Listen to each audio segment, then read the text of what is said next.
ভাড়া হতে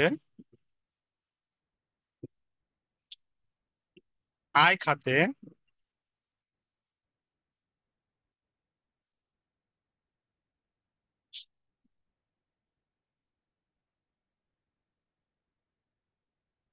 অনুমোদনযোগ্য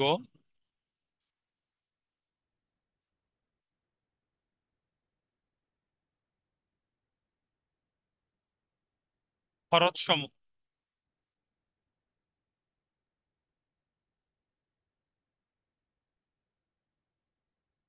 ধারা 38, ইনকাম ট্যাক্স আইনে 2023-এর ধারা 38-এ ভাড়া হতে কোন কোন খরচগুলো আপনি কোন কোন খরচগুলো অনুমোদনযোগ্য ওই খরচগুলো সম্পর্কে বলা হয়েছে ধারা 38-এ। এক নম্বর হইল বীমা প্রিমিয়াম। বীমা প্রিমিয়াম বীমা প্রিমিয়াম আপনার কোনো সম্পত্তির যদি আপনি বীমা করে থাকেন, যাতে আপনার সম্পত্তি ক্ষতি বা ধ্বংস হয়ে গেলে কি করতে পারেন, একটা ক্ষতিপূরণ পাইতে পারেন।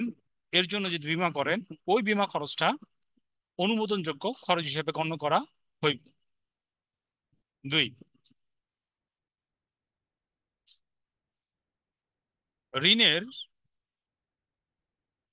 সুদ বা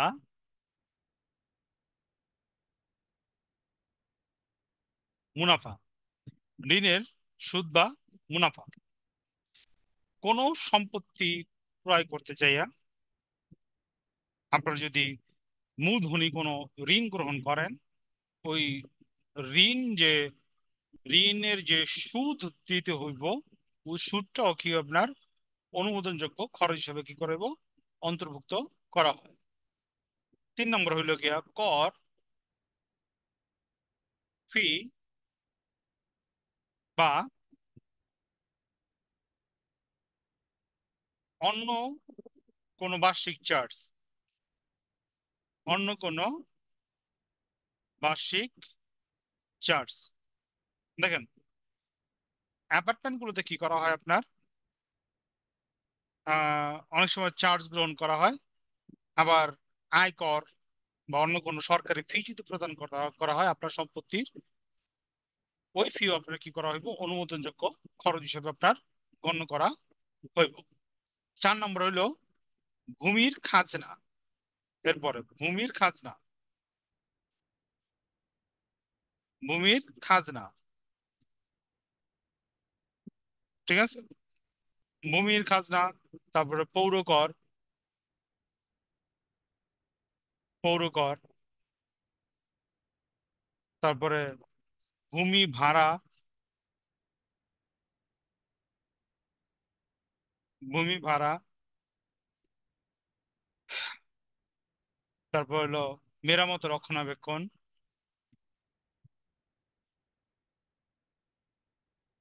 মেরামত রক্ষণাবেক্ষণ, তারপরে মেরামত রক্ষণাবেক্ষণ, আদায় খরচ। আদায় খরচ 9 নম্বরে লেখেন।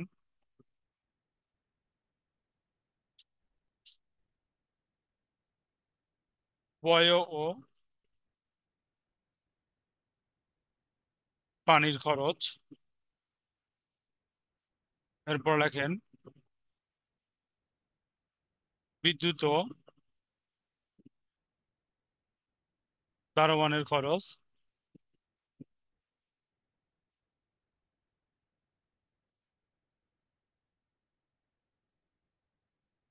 এরপর লেখেন নিরাপত্তা কর্মীর বেতন,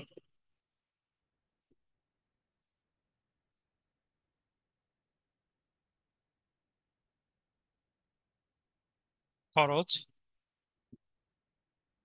লিফটম্যানের খরচ, স্যার 5 নম্বরটা কি লিখছেন? পৌরকর, আর 9? পয় ও পানি খরচ,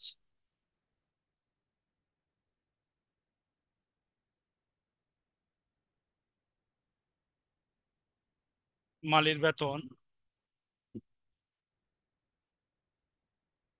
কেয়ারটেকারের বেতন,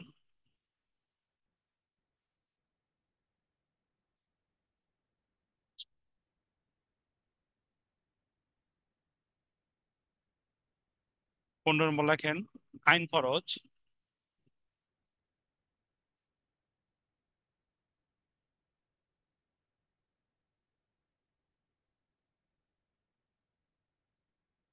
গৃহের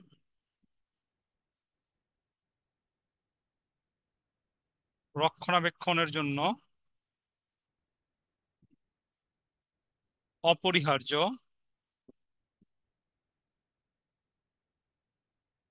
হার্য যে কোনো খরচ। হুম, লেখা হয়েছে ভাই। 12 নম্বরটা একটু বলুন। 12 নম্বর হলো লিফটম্যানের খরচ।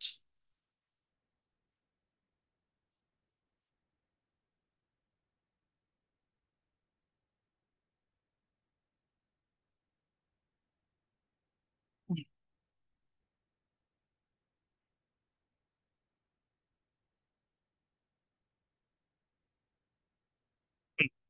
হয়েছে, নেক্সট পেজ যাবো আমি। জি স্যার। ওকে।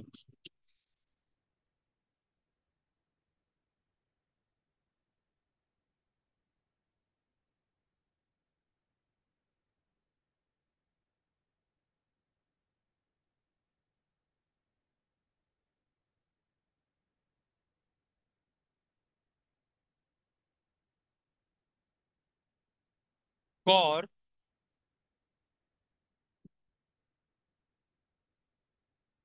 বহির্ভূত গৃহ সম্পত্তি, কর বহির্ভূত গৃহ সম্পত্তি,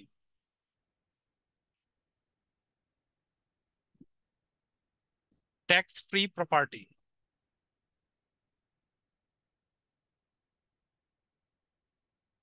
ট্যাক্স ফ্রি প্রপার্টি অর্থাৎ যে সকল সম্পত্তি আপনার গৃহ সম্পত্তি কিন্তু এগুলা ভাড়া খাতে আয় হিসাবে কি করা হইব না, গণ্য করা হইব না। আমি বুঝতে পারছি কোশ্চেনটা।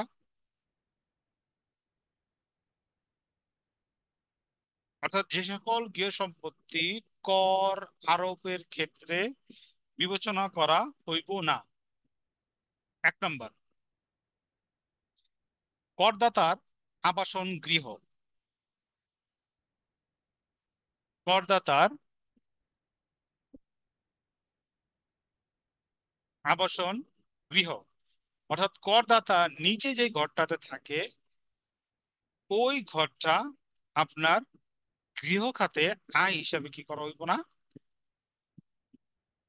বিবেচনা করা হইব না। 1993 সাল থেকে কি করা হয়েছে, করদাতার আবাসিক গৃহ ভাড়া খাতে আয় হিসাবে দেখানো হইব না, এটা কি করা হয়েছে, বাতিল করা হয়েছে। অর্থাৎ আগে দেখানো হইতো 1993 সালের পরে থেকে করদাতা যেই রুমটাতে বা যে সম্পত্তি ব্যবহার করে ওই সম্পত্তিতে আহ আবাসন বা গৃহ সম্পত্তি খাতে কি করা হয় না, আয় হিসাবে দেখানো হয় না। দুই, 2 নম্বর হইল দাতব্য ও ধর্মীয় প্রতিষ্ঠানের প্রতিষ্ঠানের গৃহ সম্পত্তি, গৃহ সম্পত্তি অর্থাৎ আপনার কোনো একটা সম্পত্তি কোনো ধর্মীয় কাজে বা কোনো দাতব্য জনকল্যাণের কাজে কি করছেন আপনি, দিয়ে দিচ্ছেন, ঠিক আছে? ওইটা কিন্তু ভাড়া দিলে একটা ভাড়া পাইতেন। তো এই যে দাতব্য প্রতিষ্ঠান ব্যবহার করতেছে, ওই অংশটুকু কি করা হইব না, ভাড়া খাতে আয় হিসেবে কি করা হইব না, গণ্য করা হইব না বা দেখানো হইব না। 3 নম্বর লেখেন, কারবার বা পেশা উদ্দেশ্যে ব্যবহৃত গৃহ।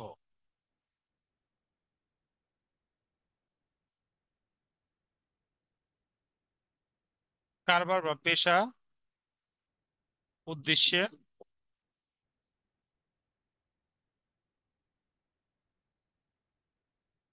ব্যবহৃত গৃহ, ঠিক আছে? যদি আপনার কোনো সম্পত্তি আপনার ব্যবসায় বা আপনার পেশা কাজে নিয়োজিত থাকে, তবে ওই ক্ষেত্রে ওইটার আপনার ভাড়া দুইটা ভাড়া ক্ষেত্রে আয় হিসাবে দেখাইতে পারবেন না। 4 নম্বর, খালি থাকা গৃহ। খালি থাকা গৃহ সম্পত্তি।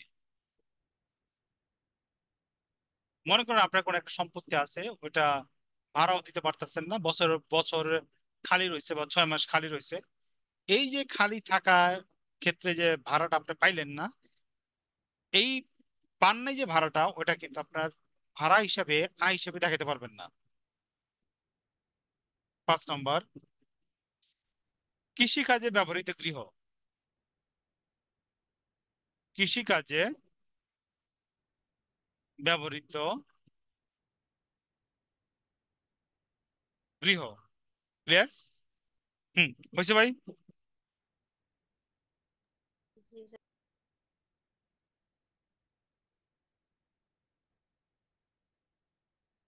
হয়েছে? হুম, রেসপন্স করেন। জি স্যার।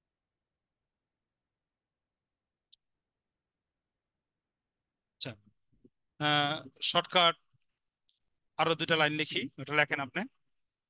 ওটা ডিটেলস আমরা পরে আলোচনা করুন। দেখেন, সম্পত্তির ভাড়া পরিশোধকালে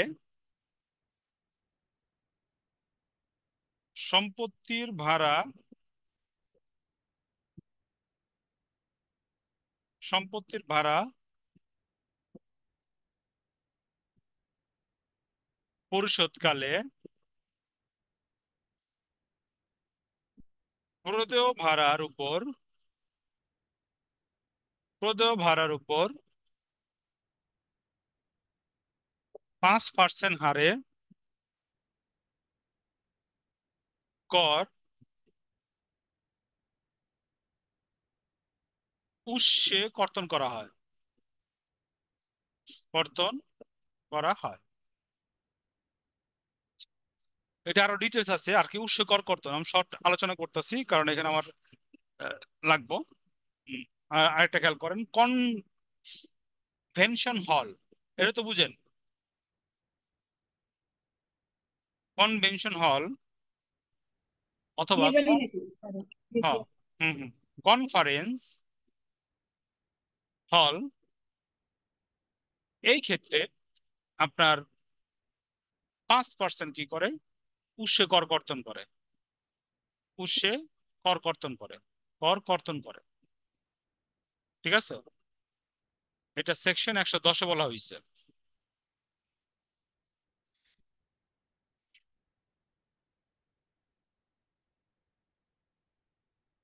আচ্ছা, এটি পরে আলোচনা করি।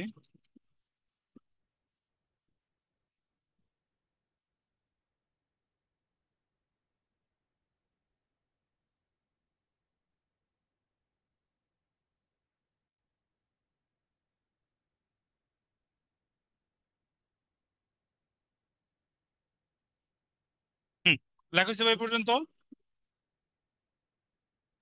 জি স্যার। একটা ফুল পেজ ঘর কেটে ফেলা না, বিবরণ টাকা টাকা টাকা 3টা টাকার ঘর করবেন।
ভাড়া হতে আয় নির্ণয়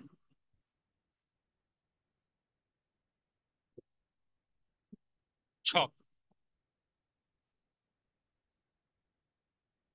করদাতার নাম,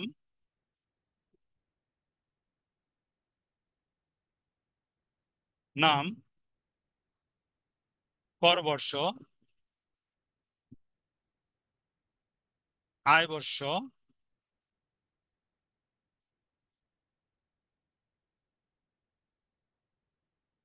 ভাড়া হতে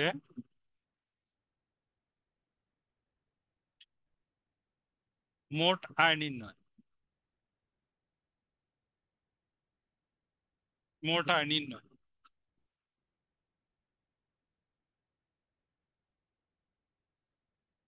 আয়ের খাত,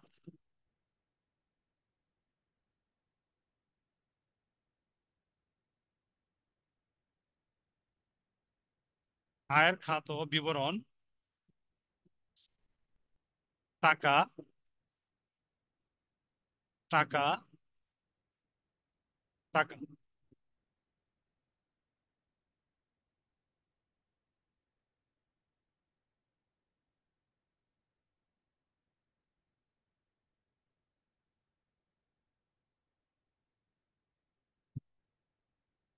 ভাড়া হতে আয়,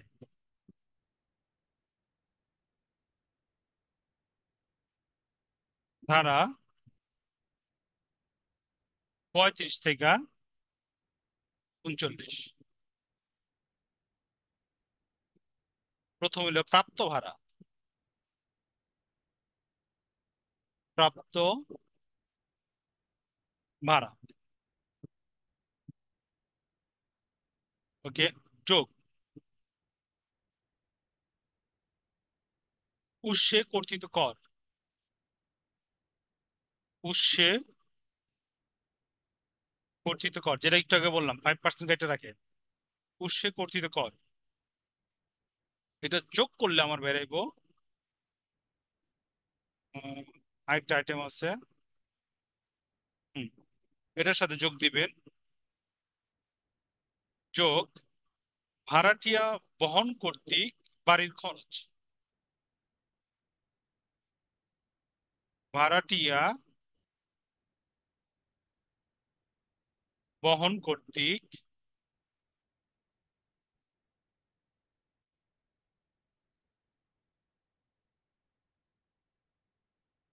বাড়ির খরচ,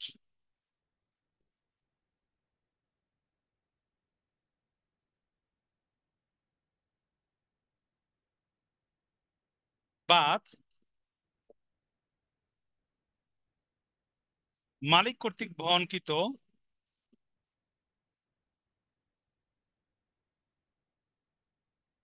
মালিক কর্তৃক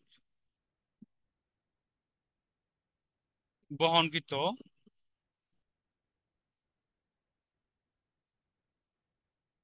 ভাড়াটিয়ার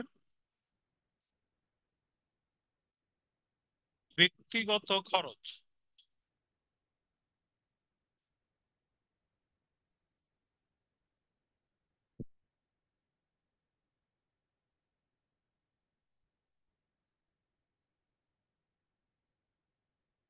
এটা হলো আমার বেরোলো প্রকৃত ভাড়া। এটা আমার কি বেরোলো? প্রকৃত ভাড়া,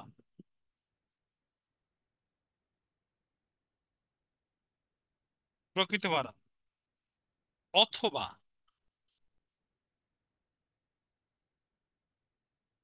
অথবা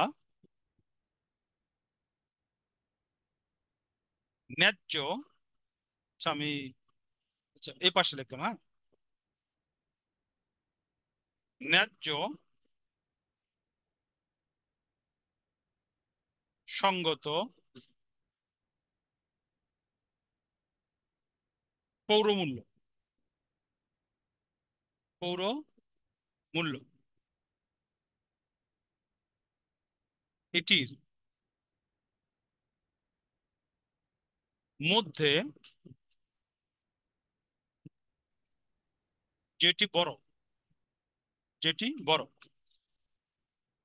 প্রকৃত ভাড়া দেওয়া আছে, ন্যায্য সংগত মূল্য ভাড়া দেওয়া আছে। তা আমরা ধইরা নিলাম এখানে আমার প্রকৃত ভাড়াটা কি বড়। ঠিক আছে, আমার প্রকৃত ভাড়াটা কি বড় ধরে নিলাম। ঠিক আছে, তো প্রকৃত ভাড়াটা আমরা দেখাইলাম। ঠিক আছে, ওকে, এ পর্যন্ত হিসেবে লেখা।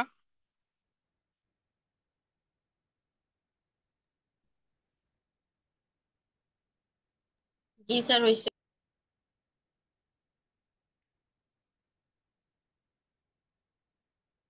এরপরে দেখেন, বলতেছি বার্ষিক মূল্যের মধ্যে যেটি বড়। ঠিক আছে, ওটা তো আমরা লিখলাম, ওই পাশে ব্যালেন্স একটা আছে আমাদের। ঠিক আছে, ওটার সাথে আমরা যোগ দেবো। যোগ, যদি আমাদের অগ্রিম ভাড়া দিয়ে থাকে ওইটাও যোগ হইব। যোগ অগ্রিম ভাড়া, সেকেন্ড কলমে দিবেন ক্রস। হ্যাঁ, আচ্ছা, ফার্স্ট কলমে ক্রস দেন। যোগ অগ্রিম ভাড়া যোগ, যোগ অগ্রিম ভাড়া ব্যতীত, অগ্রিম ভাড়া ব্যতীত সম্পত্তি হতে অন্য কোনো প্রাপ্তি, অন্য কোনো প্রাপ্তি থাকলে কি করবেন, আপনার যোগ দিবেন। উম, একটু ওয়েট করেন, ক্রসটা সেকেন্ড কলম হইব, থার্ড কলম হইব, সরি সেকেন্ড কলম হইব। এইটা, এইটা ঠিক আছে। আহ, নামানোর পর নিচে যে ব্যালেন্সটা থাকবো ওইখান থেকে বাদ দিবেন। বাদ পূর্ববর্তী, পূর্ববর্তী কোনো আয় বর্ষের প্রাপ্ত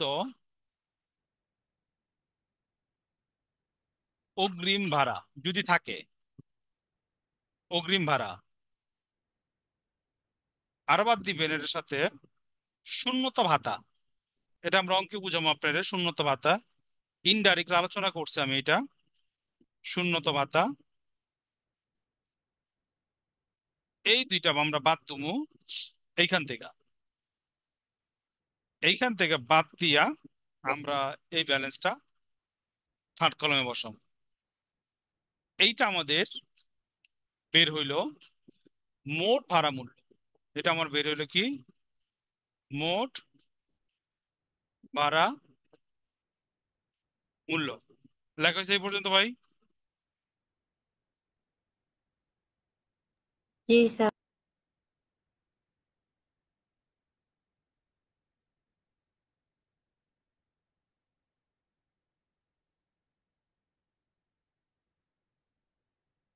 হুম, আমার আরেকটা ছোট ঘর লাগবো। আপনাদের পেজ যদি শেষ হয়ে যায়, হাফ পেজের মতো ঘর কাটেন। এটা করলে আমার ঘর শেষ হয়ে যাব।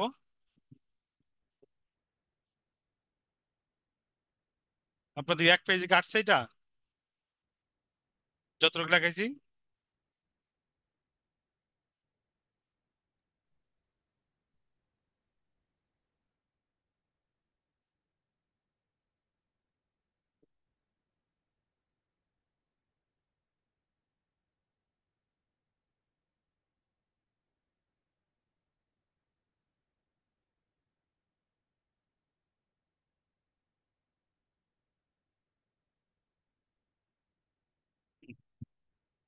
এইখানে আমরা বাদ দেবো, বাদ অনুমোদনযোগ্য খরচ, অনুমোদনযোগ্য খরচ সমূহ, অনুমোদনযোগ্য খরচ সমূহ বাদ দেবো। এখানে আমরা যে খরচগুলো আমরা আলোচনা করছিলাম ওইখান থেকে কিছু লিখি। বীমা প্রিমিয়াম,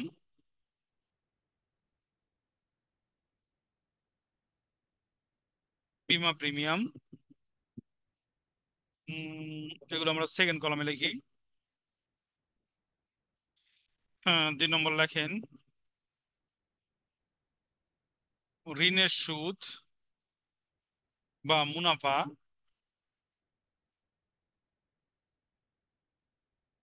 তারপর লেখেন ভূমির খাজনা, ভূমির খাজনা।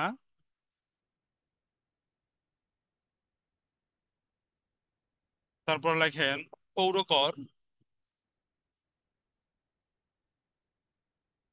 পৌরকর। তারপর লেখেন মেরামত ও রক্ষণাবেক্ষণ খরচ,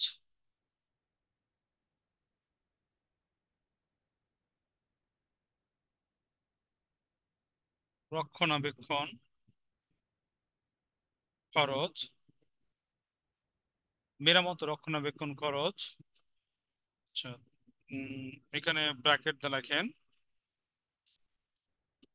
এখান থেকে লেখা শুরু করেন। ভাড়া দেওয়ার,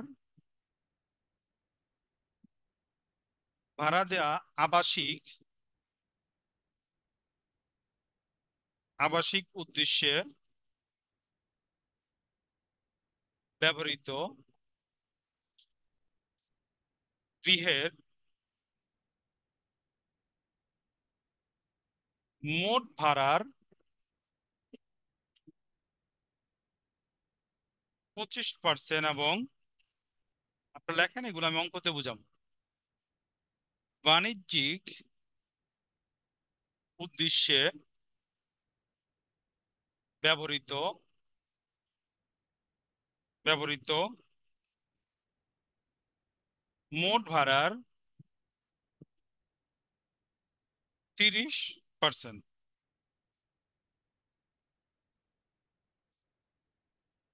6 এবং লাস্ট পয়েন্ট, ঋণের ভাড়া পূর্ব সুদ বা মুনাফা। ঠিক আছে, এইগুলো হলো আমার অনুমোদনযোগ্য খরচ। মোট ভাড়া আয় থেকে অনুমোদনযোগ্য খরচগুলা বাদ দিলে আমার বেরাইব ভাড়া হতে আয়। আমার কি বেরাইব? ভাড়া হতে আয়, ভাড়া হতে আয়। লাগা হয়েছে ভাই?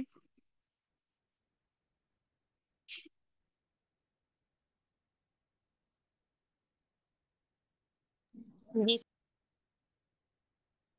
আচ্ছা, খেয়াল করেন, এটা একটু বুঝেন।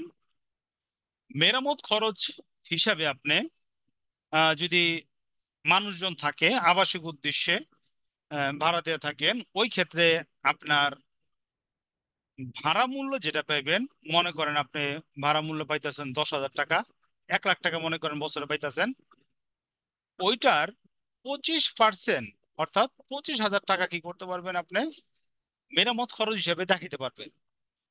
আর যদি বাণিজ্যিক উদ্দেশ্যে ব্যবহার করেন তাহলে কি করবেন, ওটা 30% পর্যন্ত মেরামত খরচ হিসেবে আপনি কি করতে পারবেন, খরচ হিসেবে দেখাইতে পারবেন। ক্লিয়ার?